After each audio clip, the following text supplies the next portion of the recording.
Kitchen. எல்லாரும் எப்படி இருக்கீங்க? சூப்பரா இருக்கீங்களா? நானும் இன்னைக்கு ஒரு சூப்பரான டிஷ்ஷோட உங்களை பார்க்க வந்துட்டேன். நம்ம இன்னைக்கு சிக்கன் லாலிபாப் பண்ண போறோம். நிரஞ்சனா கிச்சன் ஸ்டைல்ல சூப்பரா பண்ண போறோம். நான் உங்களுக்கு அந்த லாலிபாப் கட்டிங்கும் காமிக்க போறேன். மெத்தடும் சூப்பரா இருக்குங்க. கிறிஸ்பியா பண்ண போறோம். யூஸ்வலா பேட்டர் பண்ணி பண்ணுவாங்க லாலிபாப்ஸ். பட் நம்ம வந்து இன்னைக்கு வேற மெத்தட்ல பண்ண போறோம். பேட்டர் பண்ணா உள்ள போன்லாம் சரியா குக் ஆகாது. டேஸ்ட் ஓகே ஓரளவுக்கு வரும். பட் ஆனால் பேட்டர் ஒழுங்கா குக் ஆகாது. பர்ஃபெக்டான லாலிபாப்ஸ் உங்களுக்கு கிடைக்காது. நம்ம இன்னைக்கு சூப்பரா பண்ண போறோம் வீட்லயே. சரி வாங்க அதுக்கு நம்ம என்னென்னு பார்த்துடலாம். நான் இன்னைக்கு ஒரு 10 சிக்கன் விங்ஸ் எடுத்திருக்கேன். இது நான் லாலிபாப் கட்ஸ் ஆல்ரெடி பண்ணிட்டேன். பட் உங்களுக்கு பண்றதுக்காக நான் ஒன்று எடுத்து வச்சிருக்கேன். ஒரு விங்ஸ் எடுத்து வச்சிருக்கேன். நம்ம வந்து இந்த கட்ஸ் வந்து ப்ராப்பராக பண்ணாதான் நமக்கு வந்து எக்ஸாக்டான லாலிபாப் கிடைக்கும். பட் ரொம்ப ஈஸி தான் இது. நம்ம இன்கிரீடியன்ஸ் பார்த்துட்டு அப்புறம் நான் உங்களுக்கு அந்த கட்டிங் காமிக்கிறேன். நெக்ஸ்ட் வந்து ஒரு ஸ்பூன் சாப்ட் கார்லிக், ஒரு ஸ்பூன் சாப்ட் ஜிஞ்சர். இந்த மாதிரி ஆட் பண்ணாதான் இதுக்கு ஒரு நல்ல ஃப்ளேவர் கிடைக்கும் அந்த லாலிபாப்க்கு. ஒரு ஸ்பூன் டொமேட்டோ கெச்சப், அப்புறம் ஒரு ஸ்பூன் மிளகாய் பொடி, 2 ஸ்பூன் இல்லைன்னா ஒரு சின்ன கப்பில் அது கார்ன்ஃப்ளவர் எடுத்திருக்கேன், ஒரு ஸ்பூன் பெப்பர், ஒரே ஒரு egg, 2 spoon soya sauce, 1 cup maida, கொஞ்சமாக ஸ்ப்ரிங் ஆனியன்ஸ். இது வந்து ஜிஞ்சர் கார்லிக் ஒரு சில்லி போட்டு அரைச்சி அதுலேருந்து நான் ஒரு ஸ்பூன் எடுத்து வச்சுருக்கேன். இந்த மாதிரி போட்டால் தான் அந்த லாலிபாப்க்கு ஒரு எக்ஸலண்ட் ஃப்ளேவரும் டேஸ்ட்டும் கிடைக்கும். அப்புறம் சால்ட்டு, ஆயில் ஃப்ரை பண்ணுறதுக்கு இவ்வளோ தாங்க தேவை. நம்ம இப்போ வந்து லாலிபாப் கட்ஸ் எப்படி பண்ணுறதுன்னு பார்த்துடலாம் வாங்க. இப்போ பாருங்க வியூவர்ஸ், இதுதான் லாலிபாப் கட். இது வந்து விங்ஸில் நான் லாலிபாப் பண்ணியிருக்கேன். நம்ம வந்து விங்ஸில் வந்து 2 போர்ஷன் இருக்கும். மேலே ஃப்ரண்ட்லையும் இந்த விங்ஸ் பார்ட்டும். இது ரெண்டுத்துலையுமே 2 லாலிபாப். ஒரு விங்ஸில் 2 லாலிபாப் பண்ணலாம். இது எப்படி இந்த மாதிரி கட் பண்ணலான்றது நான் இப்போ காமிக்கிறேன் பாருங்க. ஃபர்ஸ்ட்டு நல்லா க்ளீன் பண்ணி இந்த ஹேர் எல்லாம் ரிமூவ் பண்ணிடுங்க. நமக்கு இந்த பார்ட் தேவை கிடையாது. ஸோ இதை நான் கட் பண்ணிடுறேன். எனக்கு வந்து இந்த சைஸ் நைஃப் கம்ஃபர்டபுளாக இருக்குது. நீங்கள் வந்து சின்ன சைஸ் நைஃப் யூஸ் பண்ணாலும் பண்ணுங்கள். சேஃப்டி முக்கியம். அதுக்கப்புறமா இந்த விங்ஸ் இப்படி இருக்கு இல்லையா, இந்த போனை வந்து நம்ம ஜஸ்ட் பிரேக் பண்ண போகிறோம். இப்படி பிரேக் பண்ணிட்டா நமக்கு ஈஸியாக இருக்கும் கட் பண்ணுறதுக்கு. இப்போ நம்ம இப்படி பிரேக் பண்ண பிறகு இந்த ஜாயிண்ட் இருக்கு இல்லையா, அந்த ஜாயிண்ட்டில் ஒரு கட் கொடுத்துருங்க. ஸோ நமக்கு 2ஆக கட் பண்ணியாச்சு. இப்போது இங்கே வந்து பெரிய விஷயமே கிடையாது. இங்கே ஒரு ஸ்கின் வந்து ஒட்டிகிட்டு இருக்கும் அந்த போனோட. அதை வந்து நம்ம ஜஸ்ட் இப்படி ஸ்லிட் பண்ணி விட்டாலே, இப்படி ரிவர்ஸில் இப்படி ஸ்லிட் பண்ணி விட்டுடுங்க. பாருங்கள், உங்களுக்கே தெரியும் அதை டச் பண்ணிங்கனாலே. இப்போ நான் இங்கே வந்து ஸ்லிட் பண்ணி விட்டோடனே எனக்கு எப்படி வந்துருச்சு பாருங்கள். இப்போ இதை வச்சுட்டு இந்த மாதிரி ஒரு ரிவர்ஸில் லைட்டாக ஜஸ்ட் புஷ் பண்ணுங்கள் அந்த ஃப்ளஷை. இப்படி புஷ் பண்ணிவிட்டு நமக்கு வந்து எல்லாமே கலெக்ட் ஆகிடும். அந்த ஃப்ளஷ் எல்லாமே கலெக்ட் ஆன உடனே இப்படி வந்து இந்த ஸ்கின் வந்து உள்ளே போயிடணும். இப்படி ட்விஸ்ட் பண்ணால் உள்ளே போயிடும். நமக்கு ஃப்ளஷ் பார்ட் வெளியே வந்துடும். பாருங்கள், ஒண்டர்ஃபுல்லாக இருக்குல்ல. ஈஸியாக பண்ணியாச்சுல நம்ம லாலிபாப்பு. பாருங்கள். நெக்ஸ்ட்டு இந்த விங்ஸ் சைடில் வந்து இந்த போர்ஷனில் 2 போன் இருக்கும். இங்கே டச் பண்ணால் தெரியும் உங்களுக்கு. நம்ம ஃபஸ்ட்டு இந்த இடத்துல அந்த போனுக்கு வந்து இந்த இடத்த நம்ம கட் பண்ணிட போகிறோம். இது தேவையில்லை. இந்த இடத்துல 2 போனுக்கு மிடில் வந்து நம்ம ஒரு ஸ்லிட் கொடுக்க போகிறோம். இப்போ 2 போனையும் நம்ம வந்து டிவைட் பண்ணியாச்சு. உங்களுக்கு இப்போ பார்த்தா தெரியும். இப்போ இதில் இருக்கிற ஸ்கின்னை வந்து நம்ம கட் பண்ண போகிறோம். இந்த நைஃப் எட்ஜில் வந்து இப்படி விட்டுருக்கேன்.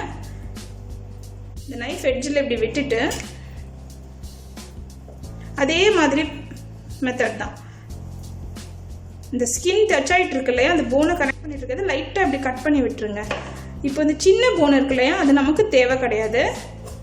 ஃபஸ்ட்டு அந்த சின்ன போன்கிட்ட இருக்க ஃப்ளஷை இப்படி லைட்டாக புஷ் பண்ணி விட்டுடுங்க. நல்லா இப்படி நைஃப் யூஸ் பண்ணி புஷ் பண்ணிவிட்டு ஃப்ரண்ட்டில் வந்து இந்த 2 போனும் கனெக்ட் ஆகிருக்கிற இடத்த வந்து லைட்டாக ஒரு ஸ்லிட் கொடுத்துருங்க. அப்போ இந்த போன் தனியாக வந்துடும். இப்போ வந்து இதை ரிவர்ஸ் புல் பண்ணுங்கள். பாருங்கள், இந்த போன் நம்ம எடுத்தாச்சு. இந்த போன் நமக்கு தேவையில்லை. நெக்ஸ்ட்டு அந்த விங்ஸ்க்கு பண்ண மாதிரி இப்படி ரிவர்ஸ் புல் பண்ணுங்கள். அதை பாருங்கள், இப்படி பண்ணாலே நமக்கு நம்மளோட லாலிபாப் வந்துடும். அதுக்கப்புறமா லைட்டாக ஸ்கின்னை ட்விஸ்ட் பண்ணி விட்டுட்டு ஸ்கின் உள்ளேயும் ஃப்ளஷ் மேலேயும் வந்துட்டாலே நம்மளோட லாலிபாப் சூப்பராக ரெடி ஆகிடும். பாருங்கள், ஈஸியாக வந்துருச்சுல்ல. இப்போது இந்த ஸ்டார்டிங் எட்ஜில் இருக்கிற அந்த போனை வந்து லைட்டாக கட் பண்ணி விட்டுருவோம். அப்போ நமக்கு வந்து அந்த எக்ஸாக்டான லாலிபாப் ஃபினிஷிங்கு கிடைக்கும். சரி, இப்போ நம்ம இது வந்து ஃபஸ்ட்டு மேரினேட் பண்ண போகிறோம். இந்த மாதிரி தான் நான் இந்த மாதிரி எல்லா லாலிபாப்பையும் ரெடி பண்ணி வச்சேன். இதை நம்ம மேரினேட் பண்ணிவிட்டு அதுக்கப்புறமா ஃப்ரை பண்ண போகிறோம். ஃபஸ்ட்டு மேரினேஷனுக்கு போயிடலாம். சரி, இப்போ மேரினேஷனுக்கு நம்ம ஃபர்ஸ்ட் ஒரு மிக்சிங் பவுல் எடுத்துக்கலாம். எடுத்துட்டு ஃபர்ஸ்ட் நம்ம ஒரு எக் ஆட் பண்ண போறோம். நெக்ஸ்ட் நான் அரைச்சு வச்சிருக்க ஜிஞ்சர் கார்லிக் சில்லி இந்த பேஸ்ட்டை வந்து ஒரு சின்ன ஸ்பூன்ல ஒரு ஸ்பூன் ஆட் பண்றேன். நெக்ஸ்ட் நம்ம சாப்ட் ஜிஞ்சர் ஆட் பண்றோம், soft garlic, spring onions, next pepper powder, soya sauce. இதில் வந்து நான் ஒரு 2 ஸ்பூன் ஆட் பண்ணுறேன், சின்ன ஸ்பூன் தான், 2-3 ஆட் பண்ணுறேன். சால்ட் இருக்கும், அதனால சால்ட் ஆட் பண்ணும்போது ரொம்பவே கேர்ஃபுல்லாக இருங்க. ரெட் சில்லி பவுடர் இதில் வந்து ½ தான் ஆட் பண்ணுறேன் நான். நெக்ஸ்ட் டொமேட்டோ கெச்சப், உங்களுக்கு டொமேட்டோ சாஸ் வேணாலும் ஆட் பண்ணலாம், ஒரு டேங்கி ஃப்ளேவருக்காக இதை நம்ம ஆட் பண்ணுறோம். சால்ட் வந்து பார்த்து ஆட் பண்ணணும், சோயா சாஸில் சால்ட் இருக்கும் கண்டிப்பாக, ஸோ நான் ரொம்ப கம்மியாக ஆட் பண்ணுறேன்.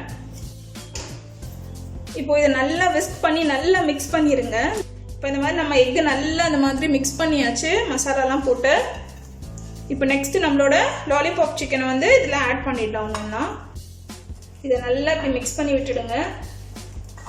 பாருங்க, இப்போ நல்லா மேரினேட் பண்ணிட்டோம். நம்ம இந்த மாதிரி ஒரு ½ an hour சிட்டிங் டைம் விட்டிங்கன்னா ஃப்ரை பண்ணும் போது ரொம்ப டேஸ்ட்டாக இருக்கும். அது சிக்கனுமே ரொம்ப டெண்டராக ஜூஸியாகவும் இருக்கும், வெளியில் கிறிஸ்பியாக இருக்கும். சரி, இப்போ மேரினேஷனுக்கு அப்புறம் நம்ம வந்து ஃப்ரை பண்ணுறது எப்படின்னு பார்க்கலாம். ஓகே வியூவர்ஸ், நம்மளோட மேரினேஷன் 10 minutes ஆயிடுச்சு. நான் 10 minutes தான் வச்சிருக்கேன், பட் 30 minutes கிட்ட வச்சிங்கன்னா நல்ல ஒரு ரிசல்ட் கிடைக்கும், சிக்கன் சூப்பராக இருக்கும். சரி, இப்போ வந்து ஒரு பிளேட்டில் நான் எடுத்து வச்சிருக்க மைதா ஆட் பண்ணுறேன். நெக்ஸ்ட்டு கார்ன்ஃப்ளவர், கொஞ்சமாக சில்லி பவுடர், ரொம்ப கம்மியாக கொஞ்சமாக சால்ட், இதை நல்லா மிக்ஸ் பண்ணிடுங்க. சரி, இப்போ நீங்கள் வந்து ஒரு லாலிபாப் எடுத்துக்கோங்க. நல்லா எக்கில் டிப் பண்ணி எடுத்துட்டு இந்த ஃப்ளாரில் டஸ்ட் பண்ணணும். ஓகே வியூவர்ஸ், நம்ம ஃபர்ஸ்ட் டைம் டஸ்ட் பண்ணிட்டோம் நம்ம லாலிபாப்ஸை. இப்போ செகண்ட் டைம் என்ன பண்ணணும்னா, இப்போ டஸ்ட் பண்ணி வச்ச லாலிபாப்பை எடுத்து இந்த எக் வாஷில் லைட்டாக ஒரு தடவை கோட் பண்ணிவிட்டு மறுபடியும் ஃப்ளார் டஸ்ட் பண்ணிக்கோங்க. வியூவர்ஸ், நம்மளோட சிக்கன் லாலிபாப் ரெடி ஆயிடுச்சு. நம்ம 2 டைம் டஸ்ட் பண்ணிட்டோம் ஃப்ளாரில். பாருங்கள், இப்போ வந்து ரெடி டு ஃப்ரை. வாங்க இப்போ இதை எப்படி ஃப்ரை பண்ணுறது நம்ம பார்த்துடலாம். எண்ணெய் நல்லா சூடாயிட்ட பிறகு மீடியம் லோ ஃப்ளேமுக்கு கம்மி பண்ணிடுங்க. பாருங்க, நான் இப்போ லாலிபாப் ஆட் பண்ணுறேன். இந்த மாதிரி ஒன்றுனா சைட் வேஸில் ஆட் பண்ணுங்க. இப்படி ஸ்ட்ரெயிட்டாக உட்கார வச்சு போடக்கூடாது, அப்படியே பேட்டர் வந்து கீழே உட்காந்துரும். பாருங்க, இப்போ லாலிபாப் வந்து நான் மீடியம் ஃப்ளேமில் வச்சுட்டேன். இப்போ பாருங்க, லைட்டாக அப்பப்போ திருப்பி விட்டுட்டே இருக்கணும். நமக்கு அந்த போனும் குக் ஆகணும், அப்போ தான் உள்ள ஃப்ளஷ் வந்து போனு சுற்றி இருக்கு, அதுவும் குக் ஆகும். ஓகே வியூவர்ஸ், நம்மளோட சிக்கன் லாலிபாப் சூப்பராக ரெடி ஆயிடுச்சு. பாருங்க, ஒன்று சூப்பராக வந்துருக்கு இல்லையா? நம்ம ஆயில் விட்டு எடுத்துட போகிறோம். கரெக்டாக குக் ஆயிடுச்சு. இதை வந்து நீங்கள் ஒரு டிஷ்யூ பேப்பரில் வச்சுட்டிங்கன்னா எக்ஸஸ் ஆயில் அப்சர்வ் பண்ணிக்கும். பாருங்க, எவ்வளோ கிறிஸ்பியாக வந்திருக்குல்ல. வாங்க நம்ம இதை எப்படி பிளேட்டிங் பண்ணுறதுன்னு பார்த்துடலாம். வியூவர்ஸ், நம்மளோட சிக்கன் லாலிபாப் சூப்பராக ரெடி ஆயிடுச்சுல. பாருங்க, நல்ல ஃப்ளேவர்ஃபுல்லாக இருக்கும், கிறிஸ்பியாக இருக்கும், ஜூஸியாகவும் இருக்கும், அட் த சேம் டைம் குக்காக இருக்கும். வீட்லேயே நம்ம சூப்பராக பண்ணி தரலாம். குழந்தைங்க லைக் பண்ணுவாங்க, திரும்பவும் கேட்பாங்க. இந்த மெத்தடில் ட்ரை பண்ணிவிட்டு எனக்கு கண்டிப்பாக உங்களோட கமெண்ட்ஸை ஷேர் பண்ணுங்கள். என்னோட வீடியோ பிடிச்சிருந்ததுன்னா லைக் பண்ணுங்கள், ஷேர் பண்ணுங்கள். நியூ கமர்ஸ் சேனலை இமீடியட்டாக சப்ஸ்கிரைப் பண்ணுங்கள். அப்போ தான் என்னோட வீடியோஸ் அப்லோட் பண்ண உடனே உங்களுக்கு நோட்டிஃபிகேஷன்ஸ் ரீச் ஆகும். என் கூட கனெக்டடாக இருக்கலாம். தேங்க்யூ ஃபார் வாட்சிங் மை வீடியோ. பாய்.